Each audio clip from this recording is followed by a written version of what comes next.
Hello, and thank you for joining the weekly update. My name is Scott Algier, and I'm joined, as always, by Jonathan Braley, the operations manager, and Ian Andriachek, our operations coordinator. Gentlemen, thanks for joining. Good morning, Scott. Thanks for having us. So, Ian, let's start with you this week.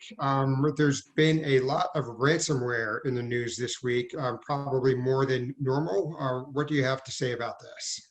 Yeah, thank you, Scott. It looks like a logistics company was hit this week, and it's kind of a big article because this is the first time an entire sector, the logistics sector actually, where all of their companies have suffered from some type of malware attack. But this week we've seen, like I said, a ton of ransomware strains impacting large companies, and CGM Logistics giant in the maritime industry disclosed that the company fell victim to the likes of the Ragnarok ransomware.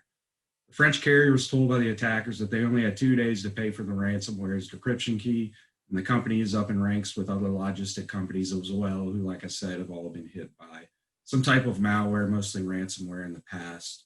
Other companies include Macerich Line, MSC, and Costco Shipping.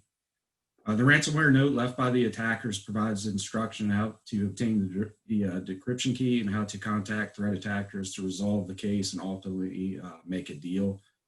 The Ragnarok ransomware was first seen in the wild in 2019, targeting corporate networks. A previous victim, EDP, is an energy giant, disclosed that they lost approximately 10 terabyte worth of files to the malware.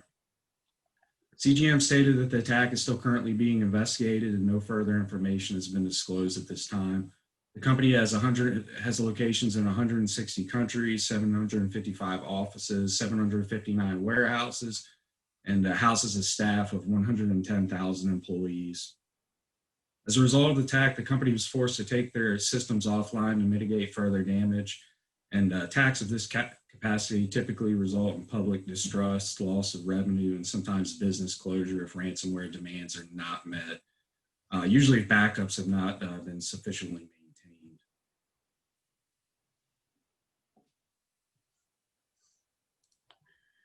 Yeah, great. Thank you. So that's obviously bad news for everybody. And we should point out too that attackers tend to recycle methods and recycle attacks. So just because it's confined at the moment to the logistics sector doesn't mean that it will stay there, right? So I think that this is something that people need to pay attention to across the board, across the various industries. So, John, one of the things we've noticed in the past is that when there's increased geopolitical tensions between countries, the cyber threat becomes increased as well. This week, the CISA issued an alert regarding China. So what do we have to say about that? Yes, CISA, they issued an alert on potential Chinese cyber threats due to increased tensions between the United States and China. Their extensive report includes various tactics, techniques, and procedures surrounding Chinese threat actors. Another good thing is the report includes mitigation recommendations and could be used to assist organizations in defending against attacks. So CISA has recommended the following actions. First, they recommend you adopt a state of heightened awareness. Essentially, they're asking companies to investigate current threats coming from China and to make sure courses of actions are in place should an incident occur.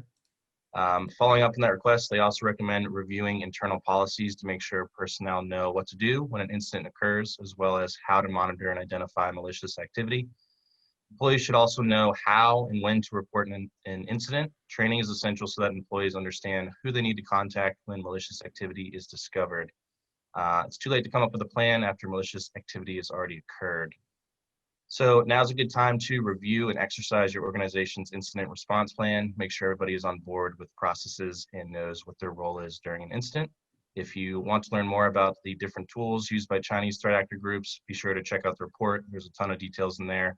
I did want to cover a few of the more prevalent APT groups in the update today. So APT3 is also known as UPS team, and it's known for deploying zero-day attacks against popular web browsers, specifically targeting Adobe Flash Player. APT10, known as MenuPass, often accesses victims' networks after a compromised managed service provider has been breached. APT-19, or Deep Panda, is known for leveraging macro-enabled Microsoft Office documents, which cause victims to download a malicious executable. There's also APT-40, or Leviathan. They look to target internet-facing routers and virtual private networks.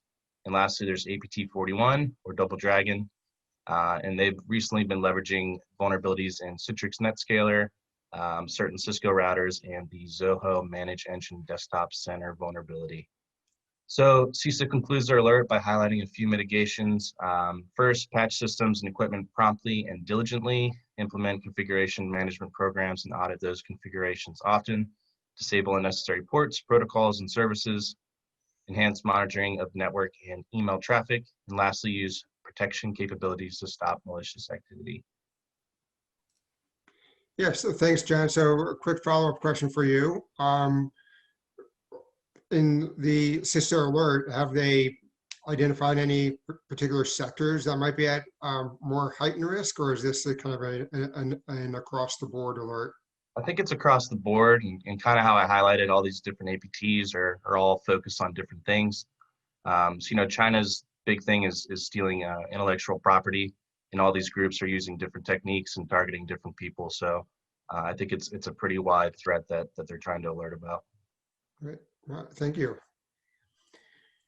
So, Ian, back over to you. One of the items that I noticed this week was some reporting that there were over 240,000 Microsoft Exchange servers that were unpatched and related to a vulnerability that both CISA and I believe the NSA had urged people to patch. So what can you tell us about the urgency of this? Yeah, CVE 2020-0688 references remote code execution flaws in Microsoft Exchange Server software. Like you said, although a patch was released, it appears some organizations may not have applied them. And statistics have shown that there are approximately 247,000 servers still vulnerable. And furthermore, researchers have found that 80% of 138,000 version 2016 servers and 77% of 25,000 2019 servers are still exposed to attacks as well.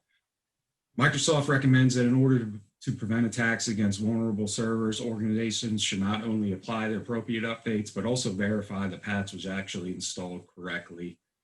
IT teams can also check for signs of compromise, as attackers may have infiltrated systems before the patches were initially applied. Microsoft noted that there are 0 mitigation measures at this time, and the only choice left is just simply to go ahead and patch systems. Once an Exchange server is infiltrated, attackers have been seen taking complete control over networks, as they've been able to steal the credentials on the impacted systems.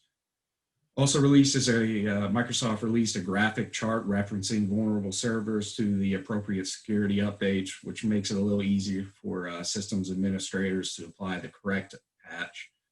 Admins can also check for signs of compromise by reviewing Windows event logs and ISS logs for parts of encoded payloads, including the invalid view state text.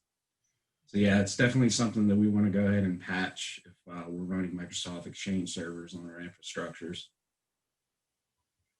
Yeah, thank you. So again, I think your timeline indicated that this was something that was Microsoft released a patch for in February, right? Yeah, and now here we are in October, and according to some reports, some 60% or more of these vulnerable servers have not been patched, and while there's an active exploit out there. So that's pretty concerning. All right, super. So thank you guys. Thank you for your time as always. Thank you for your report, and thank you for the work you do. We'll catch up next week. Sounds good. Thanks, Scott. See you. Thank you all for joining us.